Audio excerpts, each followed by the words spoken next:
These are not being. We see it. We know it. No, but they use the Israeli settlements, colonialism They say as a they pretense. say. Yes, they say it, but they want us gone, just like the Nazis did. It's the same Jew hatred. It's every generation. It says so in the Haggadah. Every Pesach, it says in every generation they will rise up against to kill us, to wipe us out, and it is happening. It does happen. It's no surprise. No one should be surprised that these attacks are happening. No one should be holding back, thinking it's going to get better. The frog is in boiling water, right? What's the frog in boiling water? This horrible story that explains that a frog... How do you cook a frog? How do you cook a frog? It gets warmer, and the temperature adjusts. You start warm. You start warm, and then the temperature, the body adjusts, and then you turn the heat up, and it adjusts more and more and more. So today, there are policemen in front of every synagogue I go to, whether it's Shabbat or whether it's a Monday night in America. And I speak at synagogues, and there are churches, so they have no protection.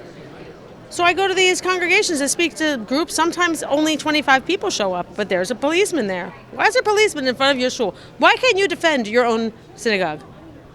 Because they're depending on... Why do you need to, you mean? Why do you need to, and why are you? I know why they need to. That's one thing, you need to. Well, churches don't have police. They don't need police. Why do synagogues need police? Because there are attacks in synagogues in America. There's a lot of attacks. And it wasn't like that when I grew up in the 1980s. Nope. No.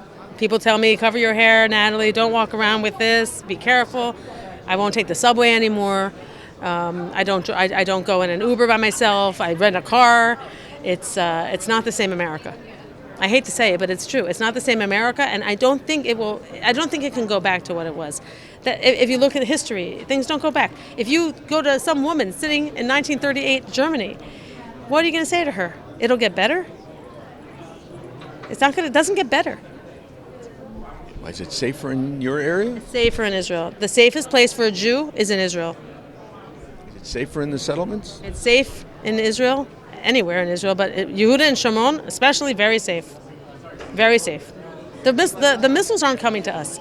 The danger we are the neighboring Arabs, and we know where they are, we know who they look like, we know what they do. So our eyes are open and we're ready. How about the Arabs in the streets of Jerusalem?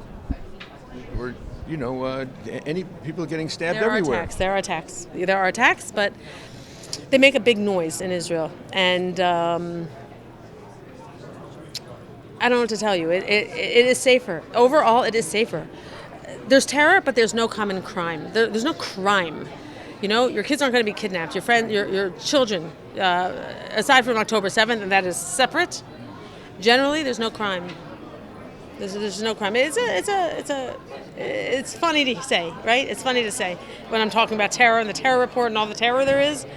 But in general, it's the safest place for a Jew to be. Can you say those two things in the same sentence? I just did. But it really is the way it is. How possible is it to live with only limited Hebrew for Anglos and Francophones who want to come? Okay. Well, there are areas where you can speak English and you can even read English in the supermarkets, and you'll be all right. You should learn a little bit of working Hebrew. If you're going to live in those places, there are cities. Beit Shemesh is a city, a lot of English speakers. Efrat, a lot of English speakers. Ranana, Yerushalayim. That other places, not so much. And most people tend to move where their friends are, where their family is, and they don't go alone like I did. What I did is a little unusual. A little unusual. We were alone. But I'm adventurous that way, and I didn't mind. Would you extend an invitation, encouragement to American families? Absolutely. I actually host a podcast called Returning Home on Israel News Talk Radio every Sunday at 10 o'clock U.S. time and 5 o'clock in Israel time. I interview people about Aliyah, experts, and people who have made Aliyah, people who want to make Aliyah, because I made Aliyah, all right? And if I can do it, anyone can do it. It's an adventure, and it is worth it. I've changed my whole life. My husband and I are both American raised, and we changed our whole life, and it has been a beautiful life. Really, it's very cool, very cool. And if you ever even had the inkling that maybe explore it, and you're welcome to visit me, and you're welcome to call me about it, and I'll take you around my own yeshuv and tell you about the struggles I went through myself. But it's easier now than ever. Today, people can do the whole job on Zoom. The computer, the internet, everything is very easy today. Very easy. What about the likelihood of getting jobs in Israel with only limited English, limited Hebrew? You can have your job. You can survive in English. You really can. I actually just did a podcast with Hillel Fold, who is a influencer, I guess. Oh, he's offering people free shawarma on him if he can meet you in Israel and help you get a job. He said also, like, you don't really need Hebrew like you once did. It's helpful to have any language. When you go to Italy or you go to France or you go to, where do people go? You learn the language. You learn a little bit. Learn a little. But you can seriously, you can keep your career, or get a better one. You can make money in Israel. You can have a career in Israel. You can have a fulfilling career in Israel. Can you save money in Israel? You can save money in Israel. You can make money in Israel. You can live well in Israel. You can have a house with 2 sinks in the kitchen. You can have a guest room. You can have an apartment. You can have 2 cars. You can go on vacation. Yeah, you can. Israel is not what it used to be. It's not a poor country anymore.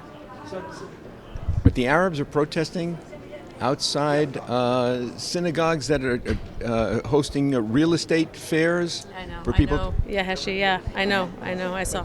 But the Arabs don't follow the rules about limitations, restrictions on building themselves. No, they don't. They build where they want. A lot of illegal building. A lot. Yeah. But is there enough housing for Jews that it's not? There's never enough housing. There is never enough housing for Jews. I've been hearing this complaint. I've been hearing this line ever since I moved to Israel. We made Aliyah in 2005, and even then they said there is not enough housing for Jews. Isn't that funny? Because Jews are moving all the time and buying up the real estate.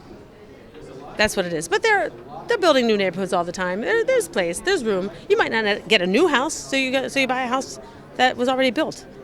It's very funny in Israel. Everything is either very, very old or very, very new.